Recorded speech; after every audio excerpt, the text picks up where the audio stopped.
bersyukur pagi ini bisa bangun dengan tubuh yang sehat tanpa kurang apapun. Sebelum kami melakukan aktivitas hari ini, kami rindu untuk membaca Alkitab Tuhan, untuk melandasi hidup kami dengan kebenaran-Mu. Oleh sebab itu, kami semakin hari semakin berkenan di hadapan-Mu Tuhan. Urapilah setiap kami Tuhan, di dalam nama Tuhan Yesus. Haleluya. Amin. Yusuf di rumah Potifar. Adapun Yusuf telah dibawa ke Mesir, dan Potifar, seorang Mesir pegawai istana Firaun, kepala pengawal raja, membeli dia dari tangan orang Ismail yang telah membawa dia ke situ. Tetapi Tuhan menyertai Yusuf, sehingga ia menjadi seorang yang selalu berhasil dalam pekerjaannya. Maka tinggallah ia di rumah tuannya orang Mesir itu. Setelah dilihat oleh tuannya bahwa Yusuf disertai Tuhan dan bahwa Tuhan membuat berhasil segala sesuatu yang dikerjakannya, maka Yusuf mendapat kasih tuannya dan ia boleh melayani dia.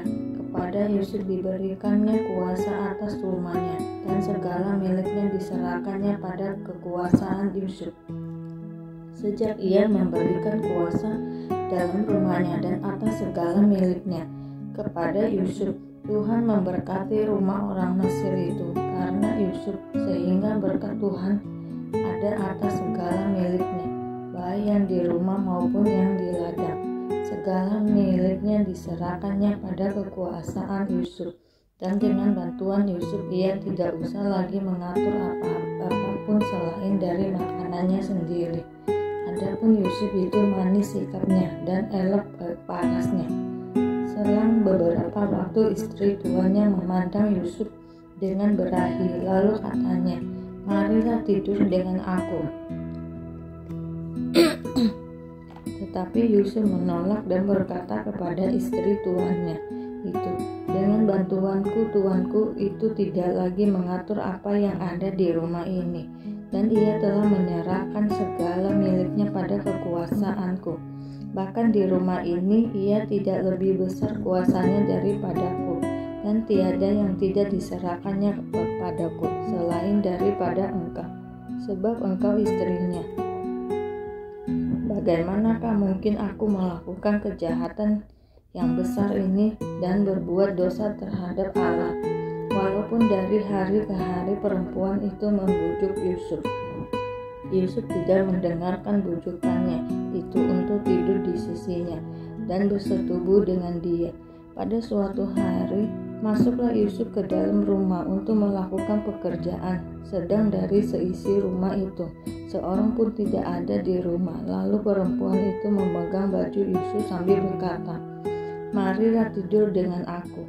Tetapi Yusuf meninggalkan bajunya di tangan perempuan itu dan lari keluar. Ketika dilihat perempuan itu bahwa Yusuf meninggalkan bajunya dalam tangannya dan telah lari keluar, dipanggilnyalah seisi rumah itu. Lalu katanya kepada mereka, "Lihat, dibawanya kemari seorang Ibrani, supaya orang ini dapat mempermainkan kita. Orang ini mendekati aku untuk tidur dengan aku, tetapi aku berteriak-teriak dengan suara keras.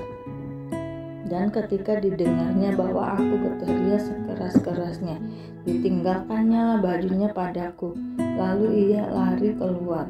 Juga ditaruhnya baju Yusuf itu di sisinya, sampai tuan rumah pulang." Perkataan itu jugalah yang diceritakan perempuan itu kepada Potifar. Katanya, "Hamba orang Ibrani yang kau bawa kemari itu datang kepadaku untuk mempermainkan aku. Tetapi ketika aku berteriak sekeras-kerasnya, ditinggalkannya lah bajunya padaku. Lalu ia lari keluar." Baru saja didengar oleh tuannya perkataan yang diceritakan istrinya kepadanya, "Begitulah aku diperlakukan oleh hambamu itu." Maka bangkitlah amarahnya. Lalu Yusuf ditangkap oleh tuannya dan dimasukkan ke dalam penjara, tempat tahanan-tahanan raja dikurung. Demikianlah Yusuf dipenjarakan di sana. Tetapi Tuhan menyertai Yusuf dan melimpahkan kasih setianya kepadanya, dan membuat Yusuf kesayangan bagi kepala penjara itu. Sebab itu kepala penjara mempercayakan semua tahanan dalam penjara itu kepada Yusuf, dan segala pekerjaan yang harus dilakukan di situ, dialah yang mengurusnya. Dan kepala penjara tidak mencampuri segala yang dipercayakannya kepada Yusuf, karena Tuhan menyertai dia, dan apa yang dikerjakannya dibuat Tuhan berhasil. Mimpi juru minuman dan juru roti. Sesudah semuanya itu terjadilah bahwa juru minuman Raja Mesir dan juru rotinya membuat kesalahan terhadap tuannya, Raja Mesir itu. Maka murkalah Firaun kepada kedua pegawai istananya, kepala juru minuman dan kepala juru roti itu. Ia menahan mereka dalam rumah kepala pengawal raja, dalam penjara tempat Yusuf dikurung. Kepala pengawal raja menempatkan Yusuf bersama-sama dengan mereka untuk melayani mereka. Demikianlah mereka ditahan beberapa waktu lamanya. Pada suatu kali bermimpilah mereka keduanya, baik juru minuman maupun juru roti Raja Mesir, yang ditahan dalam penjara itu. Masing-masing ada mimpinya. Pada waktu satu malam juga, dan mimpi masing-masing itu ada artinya sendiri. Ketika pada waktu pagi Yusuf datang kepada mereka, segera dilihatnya bahwa mereka bersusah hati. Lalu ia bertanya kepada pegawai-pegawai istana Firaun yang ditahan bersama-sama dengan dia dalam rumah tuannya itu, "Mengapakah hari ini mukamu semuram itu?" Jawab mereka kepadanya, "Kami bermimpi, tetapi tidak ada orang yang dapat mengartikannya." Lalu kata Yusuf kepada mereka, "Bukankah Allah yang menerangkan arti mimpi? Ceritakanlah kiranya mimpimu itu kepadaku." Kemudian juru minuman itu menceritakan mimpinya kepada Yusuf, katanya, "Dalam mimpiku itu tampak ada pohon anggur di depanku. Pohon anggur itu ada 3 carangnya, dan baru saja pohon itu bertunas. Bunganya sudah keluar dan tanda-tandanya penuh buah anggur yang ranum. Dan di tanganku ada piala Firaun. Buah anggur itu kuambil, lalu kuperas ke dalam piala Firaun. Kemudian kusampaikan piala itu ke tangan Firaun." Katanya Yusuf kepadanya, "Beginilah arti mimpi itu. Ketika carang itu artinya 3 hari. Dalam 3 hari ini Firaun akan meninggikan engkau dan mengembalikan engkau ke dalam pangkatmu yang dahulu, dan engkau akan menyampaikan piala ke tangan Firaun seperti dahulu kala, ketika engkau jadi juru minumannya. Tetapi ingatlah kepadaku, apabila keadaanmu telah baik nanti, tunjukkanlah terima kasihmu kepadaku dengan menceritakan hal iwalku kepada Firaun, dan tolonglah keluarkan aku dari rumah ini. Sebab aku diculik begitu saja dari negeri orang Ibrani, dan di sini pun aku tidak pernah melakukan apa-apa yang menyebabkan aku layak dimasukkan ke dalam liang tutupan ini." Setelah dilihat oleh kepala juru roti betapa baik arti mimpi itu, berkatalah ia kepadanya, "Aku pun bermimpi juga, tampak aku menjunjung 3 bakul berisi pengganan.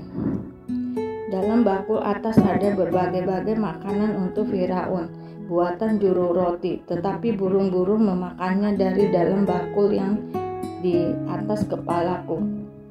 Yusuf menjawab, "Beginilah arti mimpi itu. Ketika bakul itu artinya 3 hari. Dalam 3 hari ini Firaun akan meninggikan engkau tinggi ke atas dan mengantung engkau pada sebuah tiang, dan burung-burung akan memakan dagingmu dari tubuhmu." Dan terjadilah pada hari ketiga hari kelahiran Firaun. Maka Firaun mengadakan perjamuan untuk semua pegawainya. Ia meninggikan kepala juru minuman dan kepala juru roti itu di tengah-tengah para pegawainya. Kepala juru minum itu dikembalikannya ke dalam jabatannya, sehingga ia menyampaikan pula piala ke tangan Firaun. Tetapi kepala juru roti itu digantungnya, seperti yang ditakdirkan Yusuf kepada mereka. Tetapi Yusuf tidaklah diingat oleh kepala juru minuman itu, melainkan dilupakannya.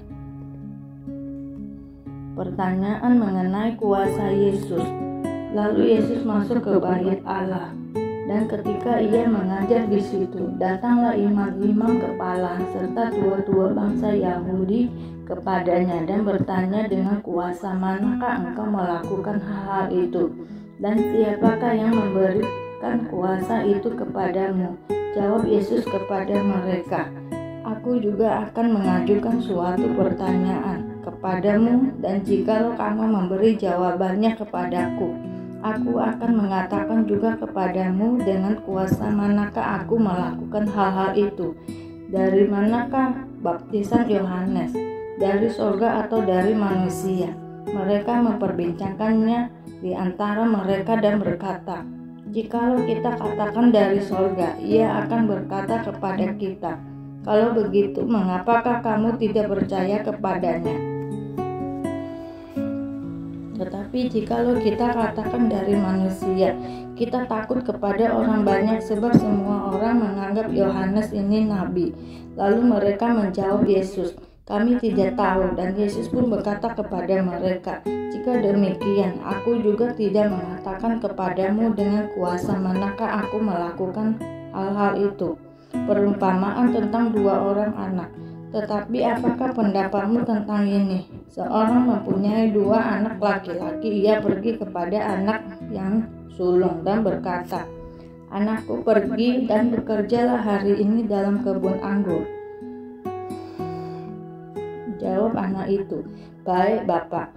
Tetapi ia tidak pergi. Lalu orang itu pergi kepada anak yang kedua dan berkata demikian juga.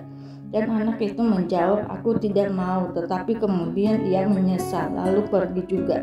Siapakah di antara kedua orang itu yang melakukan kehendak ayahnya? Jawab mereka, yang terakhir.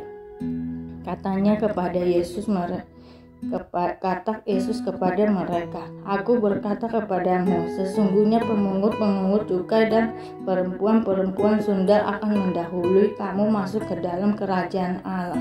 Sebab Yohanes datang untuk menunjukkan jalan kebenaran kepadamu, dan kamu tidak percaya kepadanya. Tetapi pemungut-pemungut cukai dan perempuan-perempuan sundal percaya kepadanya. Dan meskipun kamu melihatnya, tetapi kemudian kamu tidak menyesal, dan kamu tidak juga percaya kepadanya. Perumpamaan tentang pengarap-pengarap kebun anggur. Dengarkanlah suatu perumpamaan yang lain. Adalah seorang tuan tanah membuka kebun anggur dan menanam pagar sekelilingnya. Ia menggali lubang tempat memeras anggur dan mendirikan menara jaga di dalam kebun itu. Kemudian ia menyewakan kebun itu kepada pengarap-pengarap, lalu berangkat ke negeri lain. Ketika hampir tiba musim petik, ia menyuruh hamba-hambanya kepada pengarap-pengarap itu untuk menerima hasil yang menjadi bagiannya.